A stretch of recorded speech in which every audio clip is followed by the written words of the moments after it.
തെരഞ്ഞെടുപ്പ് വരാൻ പോവാണ് കേട്ടോ. തെരഞ്ഞെടുപ്പിന്റെ പൂരം കൂടി കേരളത്തിൽ തദ്ദേശ സ്വയംഭരണ സ്ഥാപനങ്ങളിലേക്കുള്ള തെരഞ്ഞെടുപ്പ് നടപടിക്രമങ്ങളിലേക്ക് കടന്നിരിക്കുന്നു ഇലക്ഷൻ കമ്മീഷൻ. നവംബർ ഡിസംബർ മാസങ്ങളിലായി 2 ഘട്ടമായി തെരഞ്ഞെടുപ്പ് നടത്താനാണ് ഇലക്ഷൻ കമ്മീഷന്റെ നീക്കം. വാർഡ് വിഭജന നടപടികൾ പൂർണ്ണമാകുന്നതോടെ തീരുമാനിക്കും. 1510 വാർഡുകളാണ് ഇത്തവണ പുതുതായി വന്നത്. റഹീസ് റഷീദുണ്ട് കൂടുതൽ വിവരങ്ങൾ. റഹീസ് റഷീദ്, വീണ്ടും ഒരു തിരഞ്ഞെടുപ്പ് പൂരക്കാലം കൂടിയല്ലേ?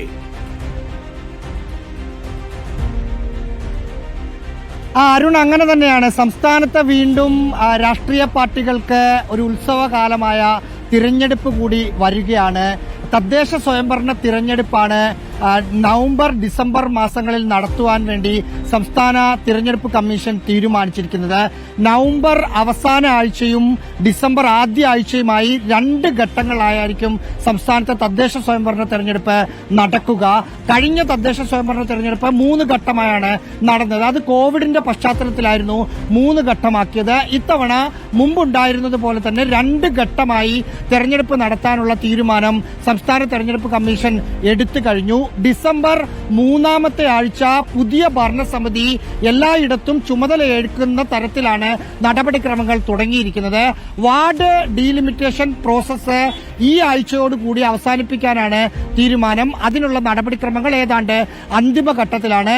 ഇത്തവണ 1510 പുതിയ തദ്ദേശ സ്വയംഭരണ സ്ഥാപനങ്ങളിലേക്കുള്ള വാർഡുകൾ കൂടി സംസ്ഥാനത്ത് വരികയാണ്. അതിലേക്കും കൂടി തിരഞ്ഞെടുപ്പ് നടക്കാൻ പോവുകയാണ്. ഇതിൽ 7 വാർഡാണ് സംസ്ഥാനത്തെ കോർപ്പറേഷനുകളിലേക്ക് കൂടുന്നത്.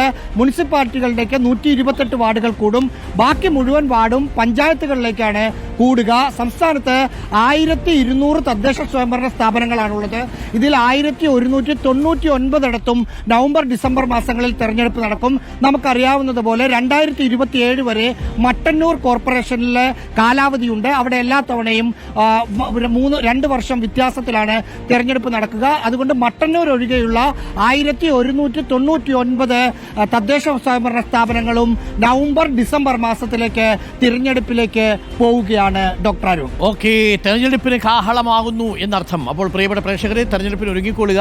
തെരഞ്ഞെടുപ്പിൽ മത്സരിക്കാൻ നിൽക്കുന്നവരും കാര്യങ്ങളൊക്കെ ഉഷാറാക്കുക. ഇപ്പോൾ ഉള്ള കൗൺസിലർമാരും വാർഡ് മെമ്പർമാരും പ്രതിനിധികളും എല്ലാവരും കൂടുതൽ കാര്യങ്ങളൊക്കെ മെച്ചമാക്കുക. ഓഡിറ്റ് വരാൻ പോവുകയാണ്. തെരഞ്ഞെടുപ്പിനുള്ള നടപടിക്രമങ്ങളിലേക്ക് തെരഞ്ഞെടുപ്പ് കമ്മീഷനും ഇലക്ടറൽ ഓഫീസറും ഒക്കെ കടന്നിരിക്കുന്നുവെന്നാണ് ഇപ്പോൾ റഹീസ് റഷീദ് തിരുവനന്തപുരത്ത് നിന്നും റിപ്പോർട്ട് ചെയ്യുന്നത്. നവംബർ ഡിസംബർ മാസത്തിലുണ്ടാവും കേട്ടോ. അപ്പോൾ നമ്മൾ പൊരുതുക തന്നെ ചെയ്യും അല്ലേ? എല്ലാ മുന്നണികളും ഉഷാറായിട്ടുള്ള തദ്ദേശ തെരഞ്ഞെടുപ്പാണ്. മാത്രമല്ല, അടുത്ത നിയമസഭാ തെരഞ്ഞെടുപ്പിന് മുൻപുള്ള സെമി ഫൈനലാണ്. കഴിഞ്ഞ നിയമസഭാ തെരഞ്ഞെടുപ്പിന്റെ സൂചനകൾ കഴിഞ്ഞ തദ്ദേശ തെരഞ്ഞെടുപ്പിൽ വന്നു. അപ്പോൾ ഇത്തവണ UDF മേൽക്കൈ നേടാൻ സാധിച്ചാൽ അത് അടുത്ത നിയമസഭാ തെരഞ്ഞെടുപ്പിൽ പ്രതിഫലിക്കുന്നതിനുള്ള സാധ്യതയും തള്ളിക്കളയാൻ കഴിയില്ല. അപ്പോൾ ഉഷാറാവട്ടെ, എല്ലാ മുന്നണികളും സധൈര്യം മുന്നോട്ട് വരട്ടെ. കേരളത്തിൽ BJP ഒരു കൈ നോക്കാൻ പോകുന്ന തദ്ദേശ തെരഞ്ഞെടുപ്പ് കൂടിയാണ്, പ്രത്യേകിച്ച് പുതിയ പ്രസിഡന്റ് വരുന്ന സാഹചര്യത്തിൽ.